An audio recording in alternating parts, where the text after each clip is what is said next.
Hello students, कैसे हैं आप सभी लोग। मैं हूं Pooja Singh and welcome back to my channel accounting master class. And इस समय हम डिस्कस कर रहे हैं क्लास 12 का इकोनॉमिक्स का जो 2023 का जो क्वेश्चन पेपर है वो इस समय हम डिस्कस कर रहे हैं। एंड इसमें मैं 10 लेक्चर वीडियो ऑलरेडी अपलोड कर चुकी हूं and this is my 11th lecture video. ये मेरा 11वां लेक्चर वीडियो है। तो चलिए फिर आज का लेक्चर हम स्टार्ट करते हैं। बट लेक्चर स्टार्ट करने से पहले ना आप लोग मुझसे कमेंट सेक्शन में एक कॉमन क्वेश्चन है जो बार बार पूछते हैं, बुक्स के बारे में पूछते हैं। तो सबसे पहले मैं आपके साथ ये बुक शेयर करना चाहती हूँ। मेरी नजर में ये बुक आई, काफी अच्छी बुक है, ओसवाल गुरुकुल की मोस्ट लाइकली सीबीएसई की क्वेश्चन बैंक है। तो ये काफी अच्छी बुक है, आप ये रेफर कर सकते हैं।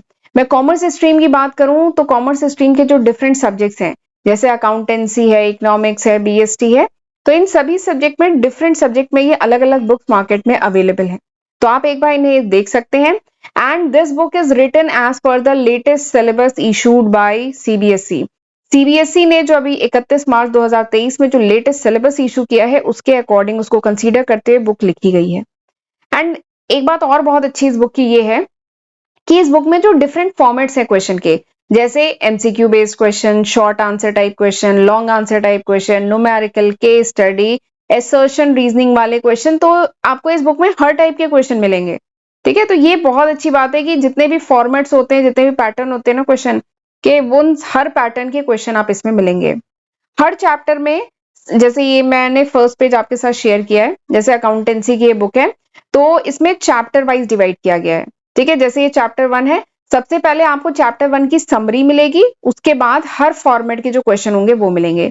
ऐसे ही चैप्टर 2, उसकी पहले समरी है और उसके बाद इसके क्वेश्चन है, हर फॉर्मेट के क्वेश्चन है।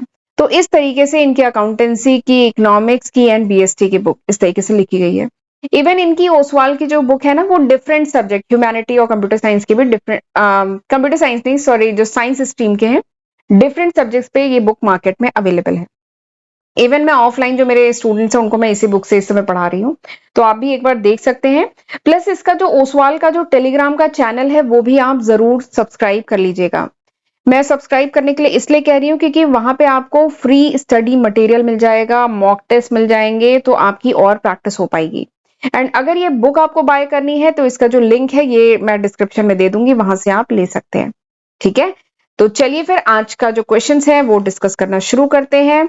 तो सबसे पहला क्वेश्चन जो हमें आज का स्टार्ट करना है, that is B part of, एक सेकेंड रुकिए, that is B part of question number 24। Question number 24 जो है उसका ए पार्ट हमने पिछले लेक्चर में डिस्कस किया था, आज हमें बी पार्ट से स्टार्ट करना है।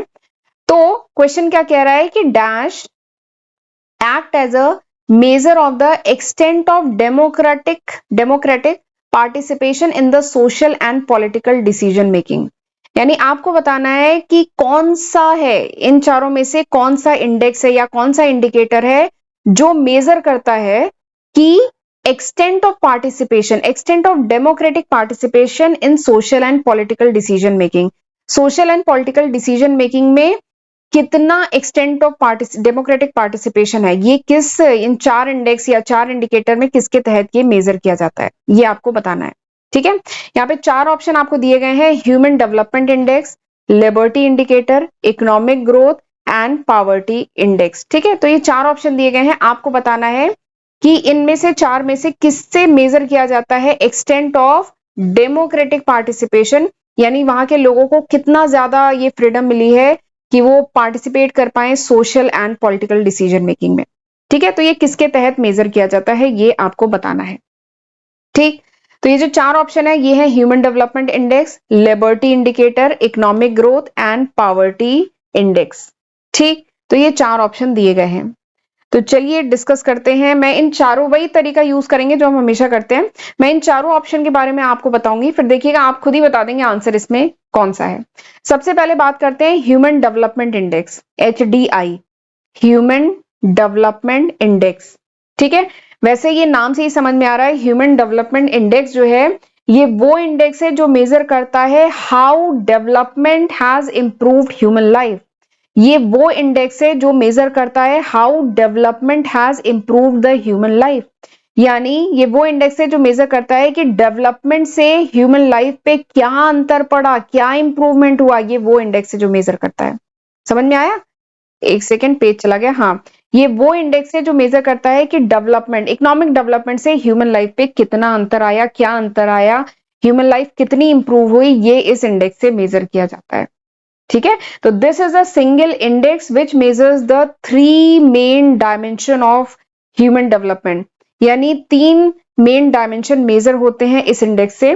पहला है, वैसे इतना इंपॉर्टेंट नहीं है पर बता देती हूँ थोड़ा सा, पहला है एक्सेस टू नॉलेज, यानी नॉलेज कितना ज्यादा ह्यूमन के पास आई, या दूसरा है standard of living, standard of living कितना इंप्रूव हुई, तीसरा है लॉन्ग एंड हेल्दी लाइफ, यानी अब जो ह्यूमन बींग है उनकी कितनी लॉन्ग एंड हेल्दी लाइफ है। तो ये 3 मेन फैक्टर्स है जिनसे ये ह्यूमन डेवलपमेंट इंडेक्स में ये 3 फैक्टर्स पे कंसीडर किया जाता है, ध्यान दिया जाता है, इनको मेजर किया जाता है। ठीक है, तो ह्यूमन डेवलपमेंट इंडेक्स समझ में आ गया। तो आप देख रहे होंगे ह्यूमन डेवलपमेंट इंडेक्स की तो यहाँ पे बात ही नहीं हो रही है, एचडीआई की क्वेश्चन में तो पूछा ही नहीं गया है। क्वेश्चन में पूछा गया है democratic participation in social and political decision making को कैसे मेजर किया जाता है। ठीक है, तो इसकी तो बात ही नहीं हो रही है। नेक्स्ट है लिबर्टी इंडिकेटर। नेक्स्ट क्या है? Liberty indicator. तो नाम से ही समझ में आ रहा है लिबर्टी, लिबर्टी लिबरल, उदार। तो लिबर्टी इंडिकेटर ये कुछ मैच कर रहा है। देखिए, लिबर्टी इंडिकेटर बेसिकली मेजर करता है कि कितने एक्सटेंट तक डेमोक्रेटिक पार्टिसिपेशन बढ़ा है लोगों का in social and political decision making में। हम जानते हैं कि इंडिया जो है it is ahead of China and Pakistan. हम जानते हैं इंडिया बहुत आगे है चाइना एंड पाकिस्तान से as far as liberty indicator is concern. अगर हम लिबर्टी इंडिकेटर की बात करें तो इंडिया चाइना पाकिस्तान से बहुत आगे है, क्योंकि India is one of the biggest democratic country in the world. हम जानते हैं इंडिया विश्व की सबसे बड़ी डेमोक्रेटिक कंट्री है। तो लोग, जो पीपल ऑफ इंडिया है, they enjoy the political liberty of participation, इसलिए लोगों को यहाँ पे लिबर्टी दी गई है, इतनी छूट दी गई है कि वो पार्टिसिपेट करें गवर्नमेंट एडमिनिस्ट्रेशन में, एंड सोशल लिबर्टी दी गई है लाइक फ्रीडम ऑफ स्पीच। तो यहाँ पे जो बात हो रही है ना, that is related with liberty indicator. तो लिबर्टी इंडिकेटर जो होता है ना, ये मेजर करता है democratic participation in social and political decision making. तो यहाँ पे इसकी बात हो रही है, तो option B is the correct answer. But मैं इसके बारे में बता देती हूँ। इकोनॉमिक ग्रोथ क्या है? इकोनॉमिक ग्रोथ क्या होता है? Increase in value of goods and services. ये जो गुड्स एंड सर्विसेज है, इनकी जो वैल्यू इंक्रीज हुई है, ठीक है, इकोनॉमी में जो गुड्स एंड सर्विस जो प्रोड्यूस हो रहे हैं, इनकी जो वैल्यू इंक्रीज होती है over a period of time, इसको कहते हैं economic growth. And poverty index तो आप समझ रहे होंगे, पावर्टी इंडेक्स बेसिकली मेजर करता है ह्यूमन पावर्टी। ठीक है, वो मेजर करता है पावर्टी मतलब गरीबी। ठीक है, तो आप समझ गए होंगे यहाँ पे ऑप्शन कौन सा सही है, option B is the correct answer. चलिए आगे बढ़ते हैं अगले क्वेश्चन पे। अगला क्वेश्चन क्या है? इन एन इकोनॉमी, ये अच्छा क्वेश्चन है। In an economy when the rate of resource extraction, यानी जो रिसोर्स है, सपोज करिए ये रिजर्व है, ठीक है, जो रिसोर्स एक्सट्रैक्ट किए जा रहे हैं, निकाले जा रहे हैं, ठीक है, is lower than the rate of regeneration of resource. अगर ये जो निकाले जा रहे हैं, जो एक्सट्रैक्ट किए जा रहे हैं, अगर ये कम है as compare to the rate of regeneration, जो रीजनरेट हो रहे हैं, ठीक है, उसके कंपेयर में अगर रिसोर्स जो निकाले जा रहे हैं अगर वो कम है, तो उसे क्या कहा जाएगा? देन द इन्वायरमेंट में ऑपरेट इन किस में?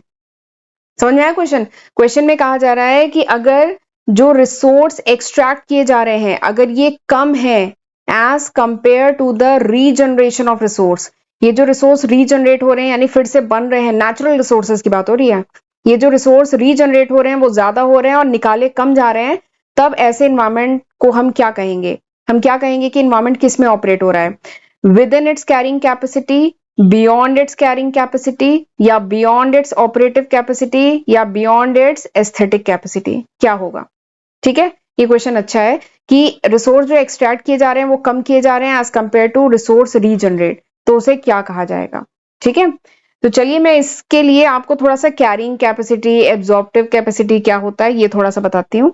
सबसे पहले तो हमें समझना होगा कैरिंग कैपेसिटी क्या होता है। तो carrying capacity is basically the balance between the rate of extraction. Carrying capacity क्या है? Carrying capacity is the balance between the rate of extraction and rate of regeneration of resource, यानी resource कितनी तेजी से रीजनरेट हो रहे हैं यानी फिर से बन रहे हैं, एंड रेट ऑफ एक्सट्रैक्शन, इनके बीच का जो बैलेंस होता है ना उसी को कैरिंग कैपेसिटी कहते हैं। ठीक, अगर rate of extraction is less, अगर रेट ऑफ एक्सट्रैक्शन कम है as compare to the rate of regeneration of resource, तो हम कहेंगे कि जो इन्वायरमेंट है वो ऑपरेट हो रहा है with in the carrying capacity, यानी कैरिंग कैपेसिटी के अंदर ऑपरेट हो रहा है।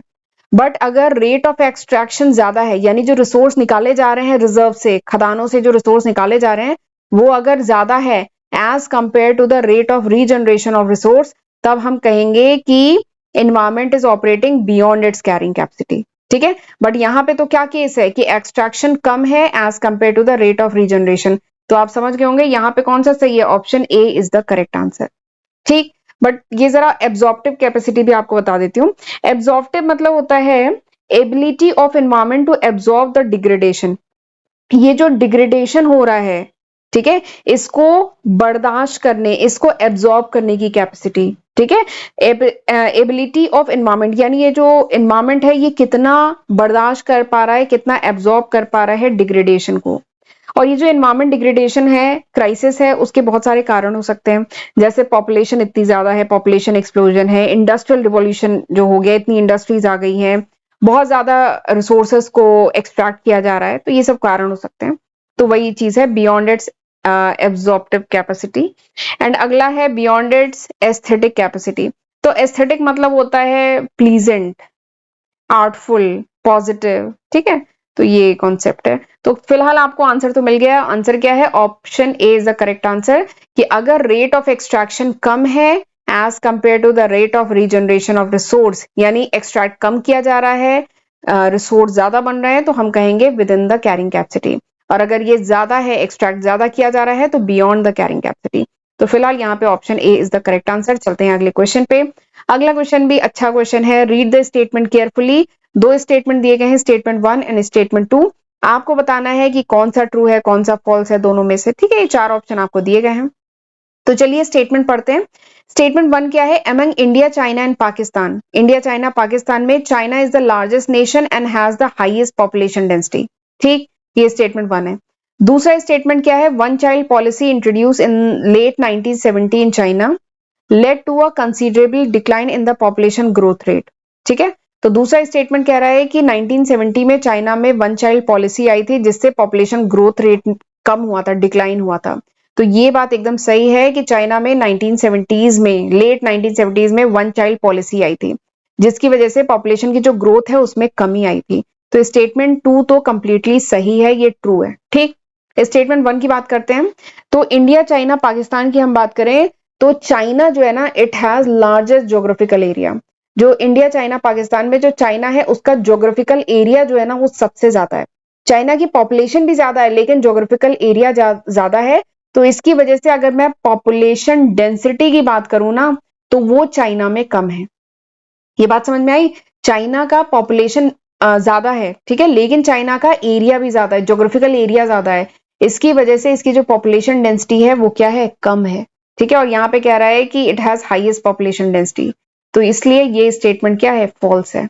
पॉपुलेशन डेंसिटी तो मतलब समझ रहे हैं ना, number of people, population density मतलब नंबर ऑफ पीपल यानी कितने लोग हैं to particular size of land. ठीक है, पर्टिकुलर साइज ऑफ लैंड, इस पर्टिकुलर जमीन पे कितने लोग रह रहे हैं, दैट इज डेंसिटी। तो चाइना की पॉपुलेशन डेंसिटी की अगर हम बात करें वो कम है क्योंकि चाइना का लैंड एरिया ज्यादा है।